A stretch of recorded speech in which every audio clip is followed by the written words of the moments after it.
Jirtu sagantaa keenya nu eegalu. Mana qulqullummaa Waaqayyoo, mana qulqullummaa Waaqayyoo fi kutaalee mana qulqullummaa Waaqayyoo waliin ilaallaa guyyaadhaa. Manni qulqullummaa Waaqayyoo seera ba'uu keessatti kennan fakkaatti yookiin bilaanii seera hafuuraa yookiin seera haarawaati jechuudha. Manni macaafni qulqulluu macaafni kakuu moofaaf fakkaatti yookiin pilaanii seera hafuuraati. Macaafa kakuu moofalla pilaanii seera hafuuraati yookiin seera haarawaati. Pilaanichi masantu kuma jirutti gara macaafa kakuu haaraa jijjiirame jechuudha. Macaafni kakuu haaraa immoo macaafni jechuudha caafatichi kakuu haaraa Maatewosii ka'ee haga Maatewosii haga mul'ata Yohaannis adeemsa keessa deemnu jechuudha. Keessa dabarru gara mana qulqullummaa Waaqayyoo seenuuf. Wangeelli arfanii karra mana qulqullummaa Waaqayyooti. Wangeelli arfaniif hojiin ergamtootaa keessattuu hojiin ergamtootaa ce'umsa gara waldaa kiristaanaatti ittiin ceenu jechuudha. Waldaan kiristaanaa jecharraa eegale ergaa warra Roomiitirraa jechuudha. Hayyoonni adda addaa kana dhugaa bahu. Roomii haga ergaa Yuudii oddii mana qulqullummaa Waaqayyooti. Akka kanaan macaafni qulqulluu manni qulqullummaa Waaqayyoo adeemsa kitaaba kakuu kitaaba macaafa qulqulluu Baabilii hubachuu keessatti gahee guddaa taphata jechuudha. Kanaafuu waa'ee mana qulqullummaa Waaqayyoo kutaalee mana qulqullummaa Waaqayyoo sirriitti hubachuun barbaachisaadha. Amma moolaaf kutaalee mana qulqullummaa Waaqayyoo jira. Inni kun balbal seensa jechuudha. Seensa macaafichaa balbala hojiin yeroo baay'ee dallaa loonii, addaraash, mana, gamoo wantoota adda addaati akka balbala qabuutti ilaalla. Garuu balbala kan qabu wantoota baay'ee barreeffamni seessa qaba. Seerri balbala qaba. Waliigalteen balbala qaba. Eemman laalla. Waa'ee seeraa irratti balballi seeraa heera. Oduu heerri hin jiraatin gara seeraa galuu waa'ee seeraa dubbachuu hin jiru. Dura balballi isaa hojjetamuu heerri hojjetamuufii qaba. Akka biyya Itoophiyaa keessatti amma fakkeenyaaf seeronni hedduun ba'u. Seeronni kun kan ba'an maal irratti hundaa'aniiti? Heera irratti balbala kanaan ol seenaniiti. Oduu balballi kun heerri mootummaan jiraatin seera barreessuun guutumaan guutuutti hin danda'amu. Waliigalteen immoo kontiraata jechuudha. Seera irratti hundaa'aniiti waliigaltee mallatteessu. Bakka seerri isaan deeggaru hin jirretti waliigaltee kontiraata barramuun hin danda'amu. Amma fakkeenyaaf akka seera Itoophiyaatti daa'ima Oromoo 18 wajjin isaa gadii ta'e wajjin waliigaltee mallatteessuun hin danda'amu jedha. Iddoo namni tokko anitti haa ta'u daa'ima Oromoo 18 gadii waliigaltee balleessite seessa waan arganne balbala waan arganneef waliigalteen kiyya kun kontiraanni kiyya kun fudhataman qaba. Akkasumas manni qulqullummaa Waaqayyoo seera qaba. Balballi isaa hojii ergamtootaati. Balballi isaa jecharraa ka'a Maatewosii haga hojii ergamtootaati. Garlattii kanaan gara ooddii mana Waaqayyoo seenna jechuudha. Balbala kana malee gara ooddii seessi karri hin jiru jechuudha. Kakuu moofaa keessatti balballi mana qulqullummaa Waaqayyoof ijaarame sun yeroo ammaa kakuu haaraa keessatti garam jijjiirame adeemsatti jijjiirame bifa barreeffamaatiin laala. Balballi dur ijaarameetu balbalaan cufamu sun barreeffamatti jijjiirame. Innis wangeela Maatewos wangeelota arfan misiraachoo kakuun duraa kakuun moofaa sun pilaanichi sun namni ittiin jiraachuu dideetu dadhabee waggaa 100 faddaan wangeelli immoo misiraachoo oduu misiraachoo karaa fayyinaa akka jiru saba hundumatti labsu balbala ta'eef jechuudha. Kallattii kanaan karaan kallattii kanaan jiraa jedhaniitu sabaaf labsa jechuudha. Kallattii seensa balbala ta'ee jechuudha. Karaa Yesuus Kiristoos. Yesuus Kiristoos akka biyya lafaa furu akkamitti akka furu.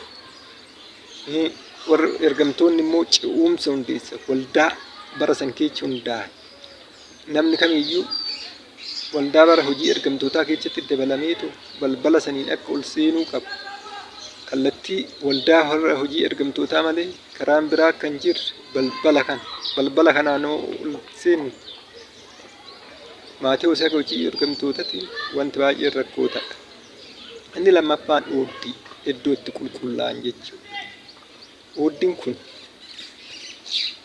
fiizikaalii kanatti ijaaramee lafa fakkii kanarraan argattu ooddiidha kun. Ooddii kana keessa kakuu moofaa keessatti wantoota meeqatu ijaarame? Wantoota gurguddoo lamatu jira. Inni tokko iddoo luboon itti qulqullaa'an, bishaan iddoo itti dhiqatan. Inni lammaffaa iddoo aarsaa itti qopheessan. Kutaalee kana lamaan irraa maal hubanna jedhe? Kakuu haarawaa keessatti ooddiin kun wangeela Roomee hanga ergaa Yuudiitti jijjiirame. Mul'anni cuunfaa kitaaba hundaati. Gara fuulduraa mul'annii fi hojii ergamtootaa maal akka ta'e tokko sirriitti isin ibsa. Kanaaf as keessatti iddoo dhiqannaa jechuun namni tokko gara cuuphaa jalqaba yakkaa addaamnuu irratti mursiise. Yakkaa namtichi tokko Roomee 5:18-20 irratti maal jedhe? Irra daddarbaan tokkichi yakkaan namicha tokko nama hundumarratti yakkaa mursiise. Isaan dhiqachuu, qulqullaa'uu, yakkaa sanirraa qulqullaa'uu qabna jechuudha ooddii kana keessatti. Inni lammaffaa aarsaa qopheeffama achi keessatti. Aarsaan kakuu moofaa keessatti namni tokko cubbuu hojjeteef aarsaa keessa gosoota wantoota qabu, wanta muudaa hin qabne fideetu lubatti kenna. Lubni immoo qalee aarsaa sana Waaqayyoof dhiyeessa. Har'a hoo aarsaan kun aarsaan akkasitti lubatti fidee kun maalitti jijjiirrame? Aarsaa Yesuus Kiristoos. Foolii gaarii, fooliin Waaqayyotti tolu. Foolii Yesuus Kiristoos. Afitti maal bakka bu'udha jenne kana dura? Hafuura qulqulluu. Aarsichi immoo Yesuus Kiristoos. Qabeenya Yesuus Kiristoos. Wanta Yesuus Kiristoos. Hafuura wanta Yesuus Kiristoos qabu keenya bu'anneetu lammata alannee jechuudha. Yesuus Kiristoos kallattii isaatti guddanneetu Waaqayyoof aarsaa dhiyeessina jechuudha. Aarsaan kun asitti qophaa'a. Maal jechuudha?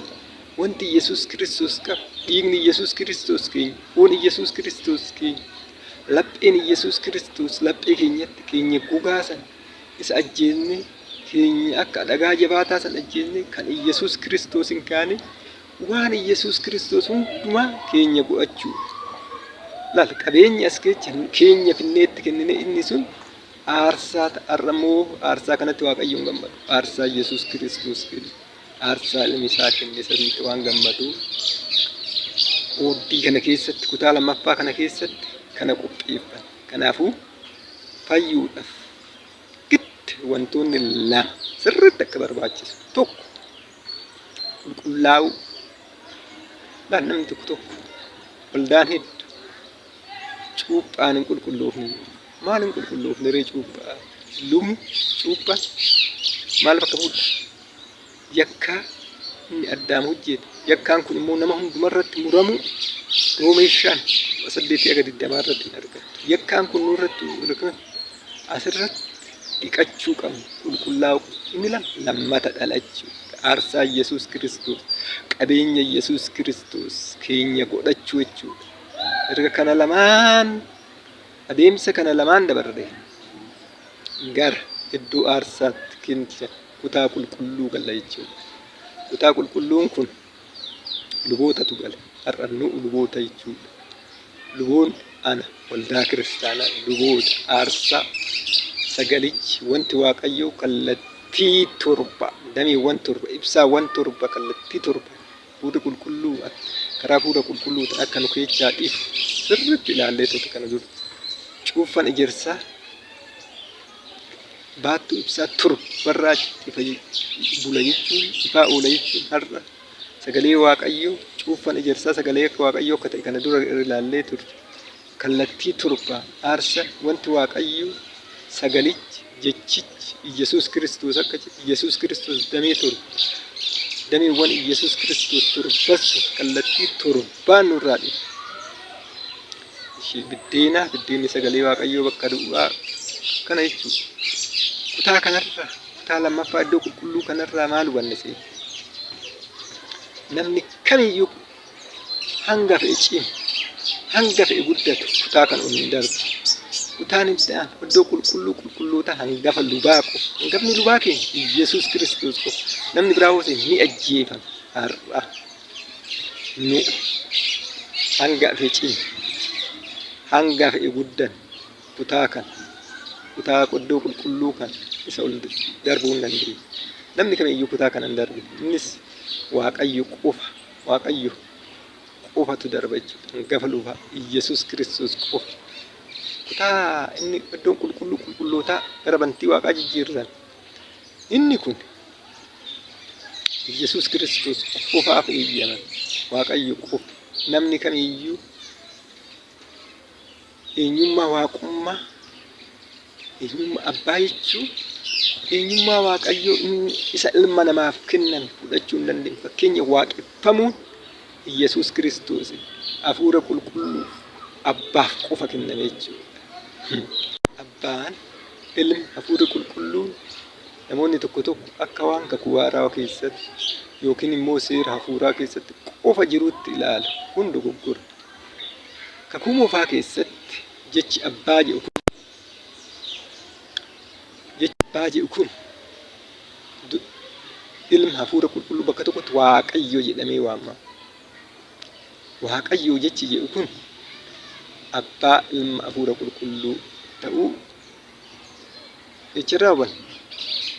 Uumama tokko 26 koottaa akka fakkeenya keessatti nama uumna. Koottaa jechi jedhu kun wanta tokko ol ta'uu wanta sadi ta'uu sirriitti mul'isa jechuudha.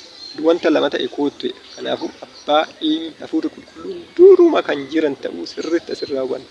Aarsan isaanii uumuu bantii waaqaaf lafa wanni hunduu isaanii uumamuu sirriitti hubanna jechuudha. Ishii kutaalee mana qulqullummaa waaqayyoo inni tokko kutaa karra mana qulqullummaa waaqayyoo ooddii fi kutaa qulqulluu isa ilaallee turre. Karra mana qulqullummaa waaqayyoo isa sirriitti addaatee turre. Ooddii mana waaqayyoo illee laal. Kutaa arfaffaa iddoo qulqullootaa fakkii kanarra iddoon kun hangafa lubaaf waaqayyo hafuura qulqulluu qofa aarsaa fudhachuu achi seenuu danda'a. Mee waaqayyo abbaa jechuun maal jechuudha? Diyaagiraamii kanarraa waan guddaa hubanna. Waaqayyo abbaa eenyummaa waaqayyoo kan ilma namaaf hin kennamne. Fakkeenya waaqeffatamuun kan mala waaqayyo qofa inni kan abbaa jenna. Iyyasuus Kiristoos jennu eenyummaa waaqayyoo kan ilma namaaf hin kennamne abbaa fi eenyummaa waaqayyoo ilma namaaf kan kenname waan ta'eef harkisni irra jira jechuudha. Iyyasuus Kiristoos jechuun foon uffatee gara biyya lafaa dhufee waan ta'eef eenyummaa nama waan keessa jiru harkisa qaba. Abbaa irratti eenyummaa waaqayyoo ilma namaatiif kennameef hin kennamne. Iyyasuus Kiristoos bara waldaa kiristaanaa keessatti baay'ee gadi bu'e nuuf jedhame foon namni dadhabaa uffate. Foon namni dadhabaa uffate kun dhiibbaa guddaa arrabsamuu irratti harkisa guddaa ta'ee ture. Diyaagiraamii kan ilaalaa abbaan akkuma jirutti Iyyasuus Kiristoos keessa jira. Kutaan gara alaatti argamtan kun foon namni dadhabaa uffate jechuu akkasitti uffate akka buusuuf waan ta'eef Iyyasuus Kiristoos keessa akkuma jiruun abbaa jira jechuudha. Fooniti jira. Kutaa Iyyasuus izuqaaltu tokko ida'uu tokko jechuun waaqayyo abbaa. Efesoon 3 tokko amma tokko 3 achirratti ilaala eenyummaa waaqayyoo karaa hafuuratiin waaqa qabeenyi Yesuus wanni hundumtuu namaaf kenne. Isa sana akkuma jirutti bakka bu'a jechuudha Yesuus. Eenyummaa Waaqayyoo ilma namaaf kenname abbaa akkuma jirutti bakka bu'a. Yesuus Kiristoos eenyummaa Waaqayyoo ilma namaa kenname Yesuus Kiristoos gadi bute jechuudha wannoo isaa. Sadarkaa isaa kakuu moofaa keessamnoo bara cuumsaa gizee biyya lafaa barsiisan gadi bute. Fuun namni dadhabaa uffatu uffate. Waaqayyo kakuu moofaa keessaa ilaalame. Abbaa ilma hafuura qulqulluu. Kakuu moofaa keessatti Waaqayyo yommuu jechi Waaqayyo jedhu kun akka barannettis kallattii adda addaatiin wantoota adda addaa irraa kan dubbisetti abbaa ilma hafuura qulqulluu. Isa jecha argan uumama tokko 26 kana booda Waaqayyo kottaa akka bifa keenyatti akka fakkaattii keenyatti nama uumne. Isaanis qurxummii galaana irratti, simbira allaattii qilleensa keessa balali'an irratti, horii qe'ee bineensa hunduma irratti lafa irra munyuuqan hunduma irratti mootummaa haa qabaatan. Laa Waaqayyo kottaa jechi jedhuun wanta tokko ol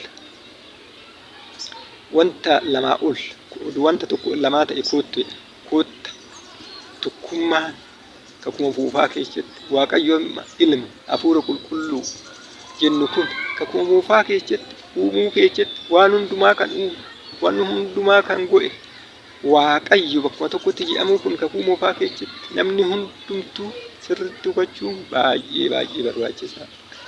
Namoonni tokko Waaqayyoo yoo ilma akkuma kakuu haarawaa keessatti dhalatee uumuu keessa akka waan gahee hin qabne hafuura qulqulluunis kakuu haarawaa keessatti dhalateetti ilaala. Inni kun dogoggora. Wanni hundumtuu kan uumamu, wanni hundumtuu kan ta'e Waaqayyo. Waaqayyo immoo abbaa ilma hafuura qulqulluu. Isa kana jecharraa argan uumama tokko 26. Kana malee Yesuus Kiristoos bara cuumsaa keessatti cuumsa jechuun bara waldaa miti. Yesuus Kiristoos akkuma cuuphaa ba'e sagalee Waaqayyoo bantii Waaqarraa immoo dubbatu. Waaqayyo abbaan jechuudha. Ilmi cuuphaa bishaan keessaa ba'a. Hafuurri qulqulluun akka guuggetti Yesuus Kiristoos irraa dubbate jechuudha. Inni kun Waaqayyo tokkummaan akka jiru. Waaqayyo kakuu moofaa keessatti har'aa Yesuus Kiristoos akka har'uma zinjii waldaa kiristaanaa kakuu haarawaa keessatti qofa akka hin taane duruma uumuu keessatti waan hundumtuu isaan akka ta'e sirriitti nama hubachuu qaba.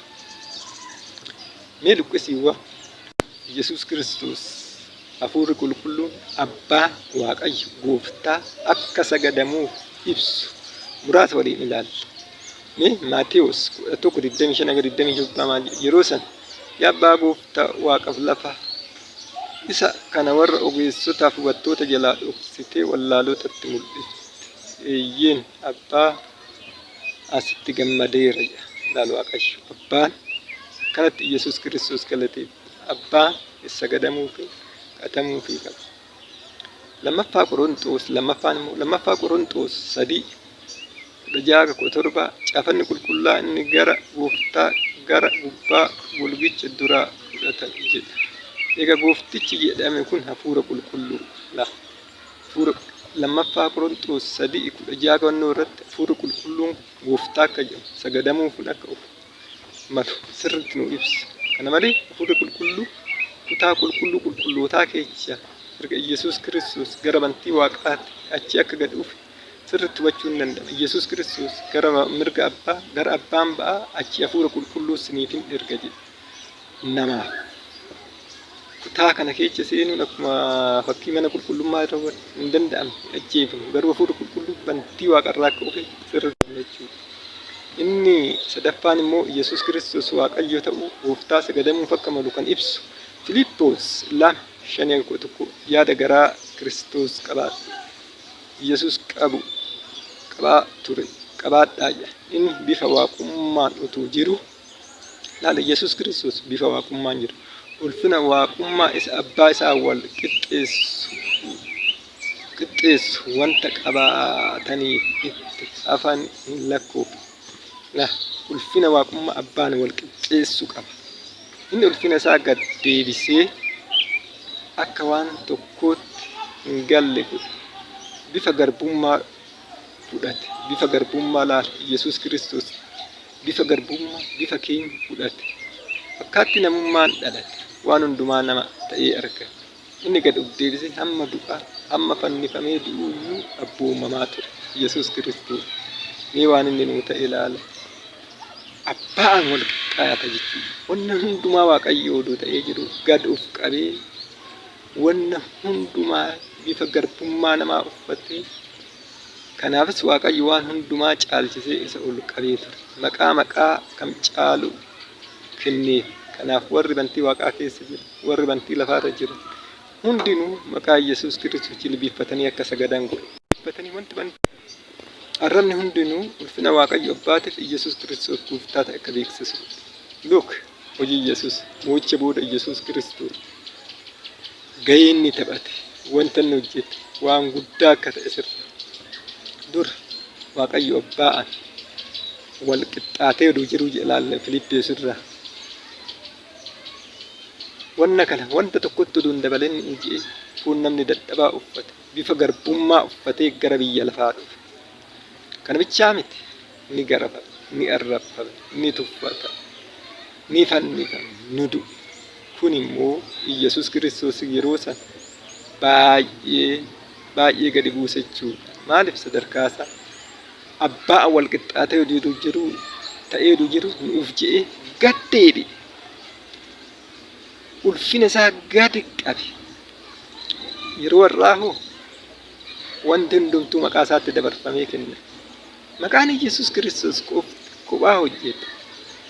Amma laal dogoggorri baay'een namni dogoggoru. Bara kana keessa tokko maqaa Yesuus Kiristoos kophaa hojjete jechuun maqaa Yesuus Kiristoos cuuphaa hoo cuuphan. Bara ergamtootaa keessa ergamtoonni maqaa Yesuus Kiristoosiin cuuphe ni hojjeta. Har'a seexana maqaa Yesuus Kiristoos yoo abaare ni deema. Maaliif? Moo'icha booda ol ka'iinsa guddaa wanni hundumtuu maqaa Yesuus Kiristoositti kenname bara waldaa kiristaanaa keessa. Kana jechuun immoo tokkummaa abbaan hafuurri qulqulluun ilmaaf jechuu miti. Waan gadi qabameef har'a ol ka'e. Waldoonni tokko waldoonni akka ergamtootaa kun Yesuus Kiristoos har'a ol qabame waan ta'eef akka waan tokkummaa inni kakuu moofaa keessa wantoonni dura uumaa ta'an uumaafis sagadan. Abbaan uumaa ture, hafuurri qulqulluun uumaa ture, ilmi uumaa ture. Kanneen sadii tokkummaan tiraaniitiin hin jira. Inaaf narra wanti sagalee Waaqayyoo keessa wanni takkitti hin badu. Sagalee Waaqayyoo keessa waa baduur bantii Waaqaaf lafaa baduu wayyee qaba. Kanaaf warri hojii ergamtootaa Yesuus Kiristoos wanni hunditti dabarfamee waan gadi bu'eef amma ol qabe kun sin dogoggorsiise dogoggora guddaa keessa waan jirtaniif maaloo sirritti keessa deebi'aa of ilaalaa kadhaa Waaqayyo isinii ibsa. Waaqayyo Abbaa ilmi hafuurri qulqulluun tokkuma akka ta'an. Eeshi waa'ee hafuura qulqulluu. Hafuurri qulqulluu foon namni dadhabaa uffatee dhufe garuu eenyummaa Waaqayyo ilma namaa kenname hundumaa qaba jechuudha. Yesuus Kiristoos fooniin duraan dhufe sun amma bifa hafuuratiin dhufe foon dadhabaa garuu hafuurri aga foonii san agas dhiibbaa irratti uumuu baatullee hafuurichi illee Yesuus Kiristoos ta'uu dameelee 7 qabaachuu Efesoon 1:17 aga 23 irraa ni arganna jechuudha. Mee isiniifin dubbisa Efesoon 1:17 aga 23. Waaqayyo gooftaan keenya Yesuus Kiristoos abbaa ulfina hafuurota ogeessota singu hafuura laa ogeessa. Waaqayyo beekuu hafuura ogummaa fi kana dur hubannaa jenna. Waaqayyo beekumsaaf sodaa Waaqayyo laa Waaqayyo beekuu sinitti mul'isitu ni kenna. Waamichi isaa abdii maalii akka of keessaa qabu ulfinni warra Waaqayyoof qulqullaa'an humni isaa safara malee guddaa akka ta'e haala hafuura humnaa wantoonni sadii Efesoon kanarraan argamu. Ogeessa ogummaan immoo maal wajjin deeman asitti aji'u. Ogummaan hubannaa wajjin hubannaa dameelee 7 qaba jechuudha. Beekumsi sodaa wajjin gorsa wajjin deema.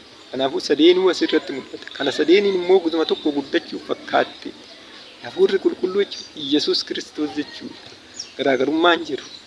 Hafuurri qulqulluu fi Yesuus hafuurri bifa hafuuratiin dhufe bifa Yesuus bifa namummaa waan dhufe Yesuus Kiristoos bifa namummaa waan dhufe bara waldaa keessatti hundumtuu dabarfamee itti kenname. Aangoon dur hundumaa ol waan gadi qabame ergamtoota agartee har'a immoo maqaa caalu maqaa hundumaa ol Waaqayyo abbaatiif akka jilbiiffata. Eenyummaa abbaa jechuun immoo eenyummaa Waaqayyo ilma namaatiif hin kennamne maqaa Yesuus jilbiiffatamu godhe. Sadarkummaa fi adeemsa Waaqayyo Edenitti deebisee beekuu dhabuu rakkoonni guddaa ta'e sadan tokkummaa Waaqayyoo fi adeemsa Waaqayyo Edenitti nama deebisee beekuu dhabuu ilaallan mala. Kana dura rakkoo tokkoffaa seerri barreeffamaa akkuma jirutti seera hafuuratti jijjiiramuu dhabuuf rakkoolee uumame sadi ilaallee ture. Innis waldoota akka kaatolikii fi ortodoksiin seera isaanii akka seera ida'ama, seera barreeffamaa fi seera hafuuratti fudhatan. Inni kun akka dogoggora ta'e. Inni lammaffaa waldoota adeemsa fayyinaa wallaala. Waldootni pirotestaantii tokko adeemsa fayyinaa akka hin beekne. Inni sadaffaan immoo raajota akka kennaa akka seeratti akka kennaatti seeratti akka fudhatan garuu kennaa kan ta'e rakkooleen kun akka rakkoo ammaa kana baay'ee guddaa miti. Rakkoon ammaa kun rakkoo guddaa sadan tokkummaa Waaqayyoo beekuu dhabuu jechuun rakkoo baay'ee guddaa. Sababni isaa abbaan beekne jechuun Yesuus Kiristoos hin beekne. Yesuus Kiristoos hin beekne jechuun abbaan hafuura qulqulluu hin beekne jechuun inni kun rakkoo baay'ee guddaa waan ta'eef namoonni rakkoo kana waldoonni rakkoo kana keessa jirtan guddisaa ta'u sirriitti itti yaaduu qabu. Tokkummaa yoo luqqisuu mul'atan uumama tokko damijaa kana booda Waaqayyo akka bifa keenyatti fakkaattii keenyatti nama ni uumata. Jalqabuma ture jechuudha hafuurri qulqulluu abbaan ilmi wanta yommuu waan lama ol ta'uu mul'isa jechuudha. Inni biraa Maatiyuus 3:16-17 Yesuus cuuphaa bishaanii keessa akkuma ba'e kunoo bantii Waaqaa hundinuu isaa banama. Achumaan hafuurri Waaqayyoo akka bubbee irra bu'e. Kunoo sagaleen immoo kun ilma koo jaalatamaa gammachuun koo isaarraa fudhatama jedhee Waaqa irraa dubbate. Ilaalas keessatti sadeen tokkummaa abbaan Waaqa irraa yommuu dubbatu Yesuus bishaan keessaa immoo hafuurri qulqulluun akka buuqetti sadeen tokkummaa inni duruma akka ture. Amma oduu hin ta'in waldaan kiristaanaa amma fidde oduu hin ta'in dura akka ture. Inni isuma bantii Waaqaa uume. Abbaan isa bantii Waaqaa uume. Ilmi isa bantii Waaqaa uume. Hafuurri qulqulluun isa bantii Waaqaa uume. Sadeen kun bakkuma tokkotti Waaqayyo jedha. Kanaaf namni ammoo akka waan hojii adda addaa adeemsa fayyina nama fayyisuudhaaf abbaa ilma hafuura qulqulluu jedhameetu gargar hojii gargaraa waan ta'eef gargar ba'an malee immoo bakkuma tokkotti immoo ta'uu hin danda'u. Eenyummaa Waaqayyoo ilma namaatiif kan hin kennamne abbaa qofa ta'e Waaqayyo oduu eenyummaa isaa nuu kennuu baateen fayyuu dandeenya hunduun abbaa qofa ta'ee jiraachuu hin danda'u. Ilma qofa ta'ee ilma jiraachuu hin danda'u. Namni baay'een waaqeffadhaa jedheetu gara biyya lafaa dhufaa ture kan addaan baasuudhaaf eenyummaa Waaqayyoo ilma namaatiif hin kennamne jiraachuun baay'ee waldaa kiristaanatiifis nuufis barbaachisa. Hafuura qulqulluu har'a hafuura qulqulluu gargaarsa hafuura qulqulluu malee jiraachuu hin danda'u. Sadee kallattii sadiin argamu waldaa kiristaanatiif faayidaa guddaa akka qabu asirraa hubachuu ni dandeenya. Adeemsota Waaqayyo Edenitti nama deebisuu Edenitti nama deebise. Adeemsa inni Edenitti nu deebise uumama 3:22 ergasii Waaqayyo kunoo namni hamaaf gaarii beekuu isaatiin nu keessa akka tokko ta'eera. Amma harka isaatiin hiixatee muka jireenyaa fudhachuun bara baraan jiraachuun isaaf hin ta'u jedhe. Kanaaf Waaqayyo gooftaan nama iddoo dhaaba Eden san keessaa gadi baasee namicha lafa ofii isaa biyyoo irraa kutatee akka qotatu godhe. Laal as keessatti uumama kana keessatti gahee addaan jireenyi bara baraa akka nuuf hin taane gadi nu baasise. Inni kunoo adeemsi kun Edenitti deebisuuf deeme. Foon uffatee gara biyya lafaa dhufe Yesuus Kiristoos bara cuumsaa keessa ilmi foon uffatee gara mirga abbaa ol ba'uuf hafuura qulqulluu nu erge. Gara mirga abbaa ol ba'ee hafuura qulqulluu bantii Waaqa duraa fi bantii lafaa duraa balleessu wanti Waaqa uuma jechuudha. Adeemsa kanaan nu deebise. Bantii Waaqaa inni duraa bantii lafaa baluun bantii waaqaa haaraa, bantii lafaa haaraa bara uumaa irratti nu uumame jechuudha. Adeemsa kanaa edenitti nu deebi. Barreeffama kana keessatti rakkoolee bara ce'umsaa, bara waldaa kiristaanaa uumaman tokko tokkoon ilaalla. Bara ce'umsaa jechuun bara wangeelaa Maatewos egaa hojii ergamtootaa jechuudha. Eenyummaa Waaqayyo ilmaa hin kennamne, eenyummaa Waaqayyo ilma namaa hin kennamne waaqeffamuu, biyyaarraa waaqeffamuu, namni adda addaa kallattii adda addaatiin waaqeffamuu barbaada. Garuu eenyummaan kun ilma namaa kamiif iyyuu hin kennamne. Namni hangafa lubaa malee gara kutaa arfaffaa iddoo qulqullootaa ni ajjeefama. Kana jechuun namni har'a na waaqeffate akka ajjeefamu hafuuraan sirriitti hubachuu qabna. Kanaaf yaa nama haga fe'e guddattu, haga fe'e hafuuraan guddattu, haga fe'e deemtu eenyummaa Waaqayyoof waaqeffatamuus hin kennu Yesuus. Eenyummaa Waaqayyoo ilma namaa hin kennamne ta'uu karaa Waaqayyo ilma namaa walitti dhufu karaa dhala daandii ta'e eenyummaa Waaqayyo ilma namaatiif kenname.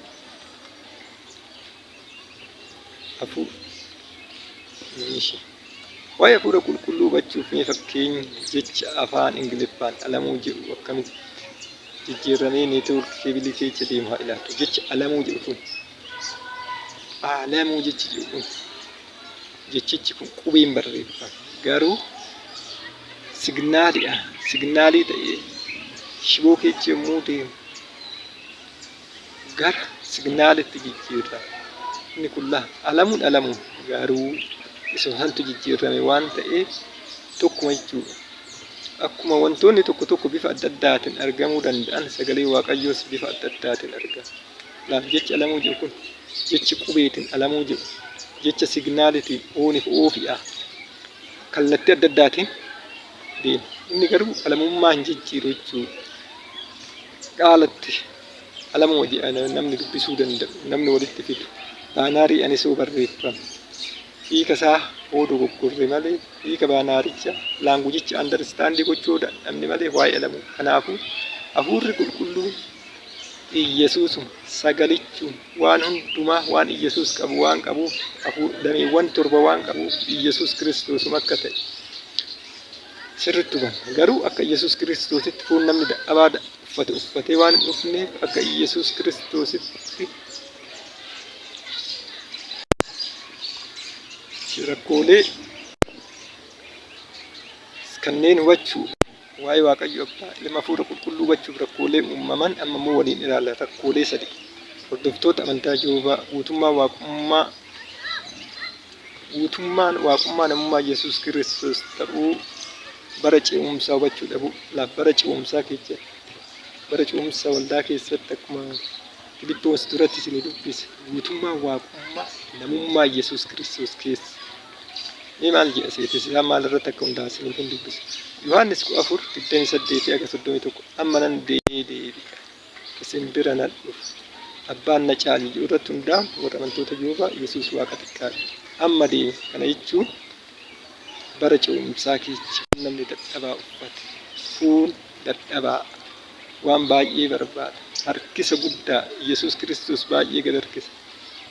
Lukkisiin biraa immoo Ibroota 2:7 waan isiniif hin kana jechuun abbaan gooftaa caala jechuu osoo hin ta'in gooftaan ofii isaatii gad deebisee nama dhugaa jedhee biyya lafaa yoo barsiisaa ture qofa malee amma lachuu wal qixaa. Filiippoos 2:3 yeroo gabaabaaf ergamootaa gadi godhe gooftaa guddinaaf ulfinaa mataa isaa irraa kaasa. Yeroo gabaabaaf gad deebi'e Yesuus gooftaa guddinaa mataa irraa kaasa. Ibroota 2:9 haa ta'u malee yeroo gabaabaaf ergamootaa gad ta'e dhiphate du'uu amma gooftaa guddinaaf ulfinaa mataa irra kaa'u.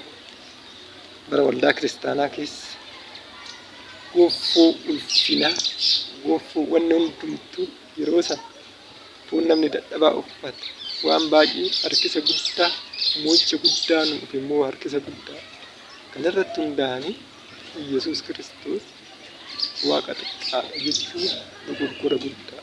Isaan tokko isuma kakuu moofaa keessatti seera uumamaa 1:26 keessatti uumaa ta'e san Yesuus Kiristoos ta'ee foon uffatee gara lafaa dhufe.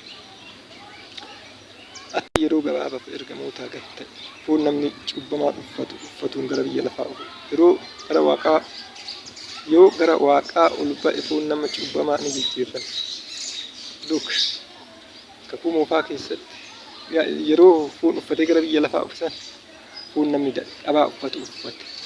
Garuu foon kun gara bantii waaqaatti yoo ol fudhatan jirran.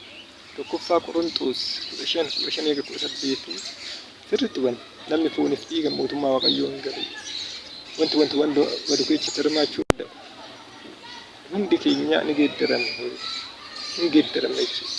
Wanti hundaan kun ni geeddarama jechuudha. Bara waldaa gizee gara mootummaa waaqayyoo waaqaatti fudhata. Kanaaf foon dadhabaa sanirra gizee ol ba'u sirriitti geeddaramee kun hin duunetti.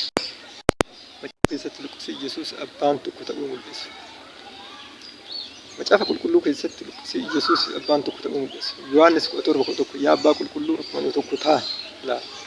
Yaa abbaa qulqulluu akkuma nu tokko ta'an tokkuma jechuudha. Isaan hundumatu kallattii walitti argaman malee isaantu bantii waaqaa bantii lafaa waan hundumaa akkuma uumama tokko 26 irratti wannisan. Yaa abbaa qulqulluu akkuma nu tokko ta'an warra ati naa kennite tokko maqaa kee filee. Afroota 1:8 waa'ee ilma isaa teessoon kee waaqayyo baraama baraatti laal abbaa ji'a kanarratti immoo gam jechuu ni qabna ree abbumtis warra hojii ergamtootaa kun ilma isaatiin waa'ee ilmaan garuu teessoon kee waaqayyo baraama baraatti aan abbaan. Afroota 1:8 irratti hojii ergamtootaa 2:36 waaqayyo Yesuus Kiristoos muka irratti fannisan kun gooftaa fi masii akka godhe Israa'el hundi osoo hin uumamin beekan. Yesuus Kiristoos gooftaa uumaa waan hundumaa ta'uu asirraa warra hojii ergamtootaa warri amantaa Jihoovaa sirriitti jara murtanii beekuu qabdu. Yesuus Kiristoos jechuun isuma ture isa waan hundumaa uume malee isa waaqa xiqqaa inni jechitti barreeffame sun bara gizee foon uffatee gara biyya lafaa dhufe. Bara cuumsaa keessatti malee har'a maqaa hundumaa ol caala.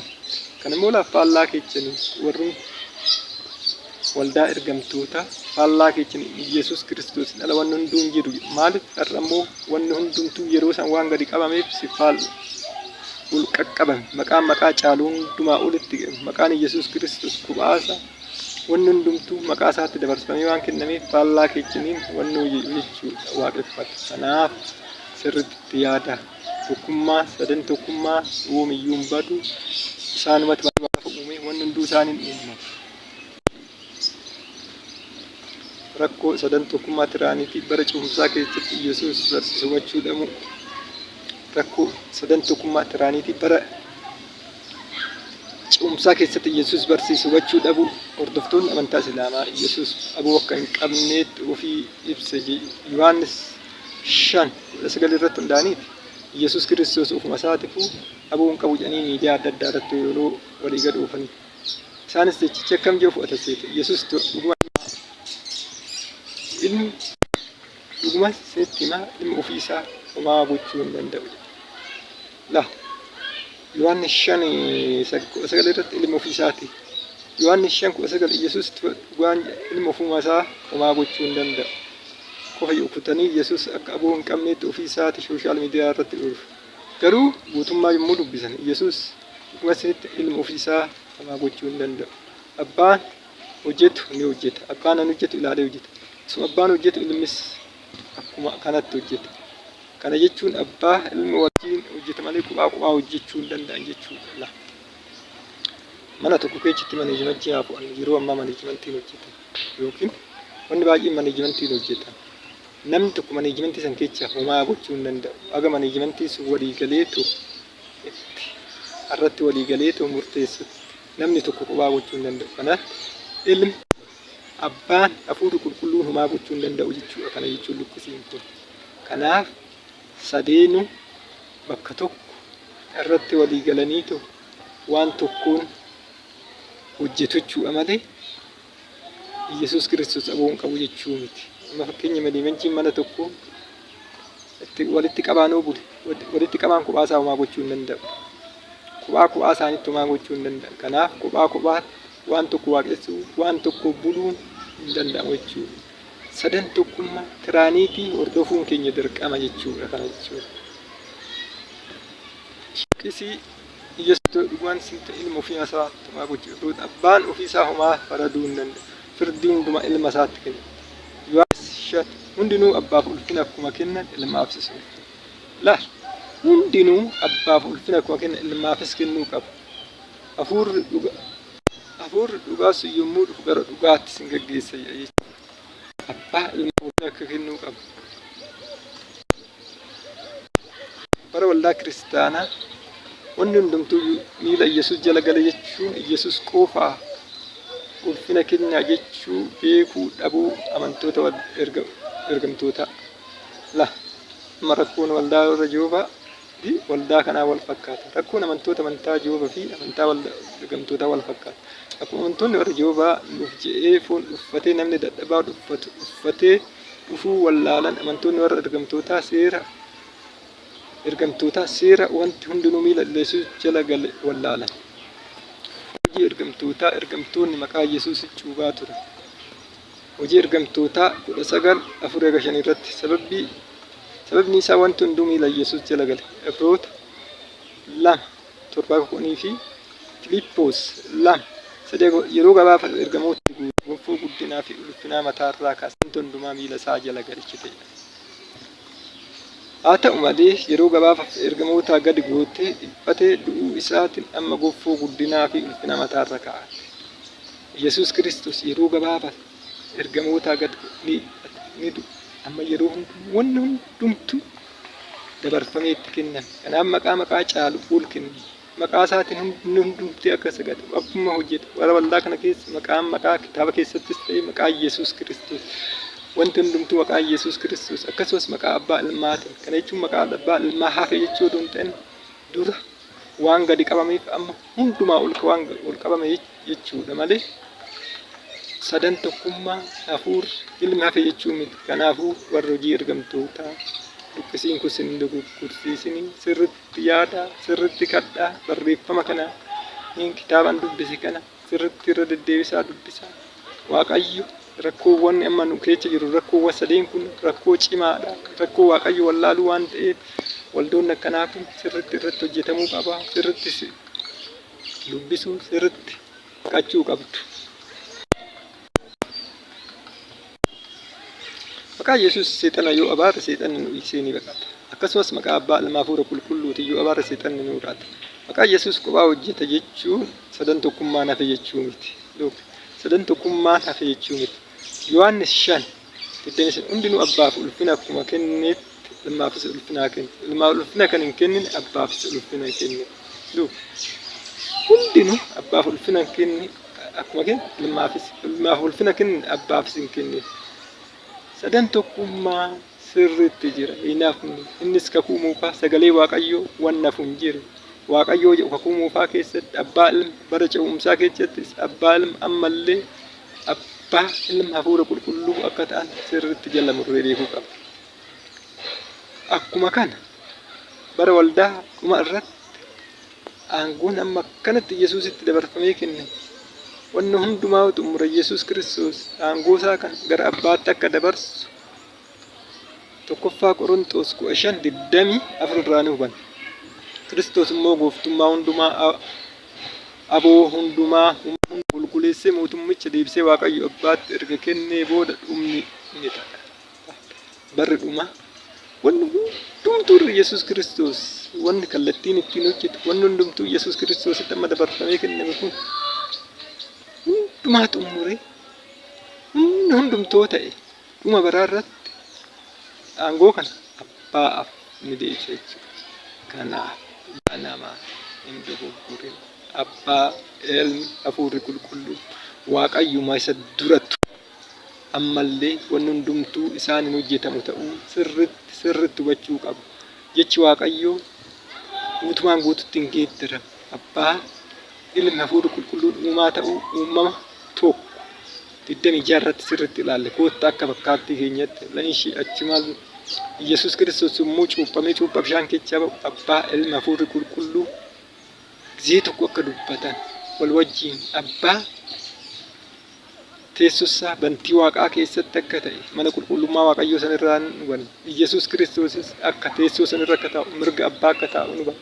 Hafuurri qulqulluunis teessoo sanirra akka dhufe laal fakkii mana qulqullummaa waaqayyoo kanarraayyuu barumsi guddaa waan argataniif abbaa ilma malee ooluu akka hin dandeenye rakkoowwan guddaa kana keessa akka ba'an waaqayyo uumaan waaqayyo bantii waaqaaf lafaan waa gargaaru waaqayyo biyya keenya nus haa gargaaru yaa waaqayyo biyya keenya akka beekan akka kallattii kee deebi'an sii gargaaru yaa waaqayyo nutis baranne kan akka nuuf dhifu ati ibsa namni ibsaa miti ati nu gargaarsi kee bantii waaqarraa nuuf haa ta'u.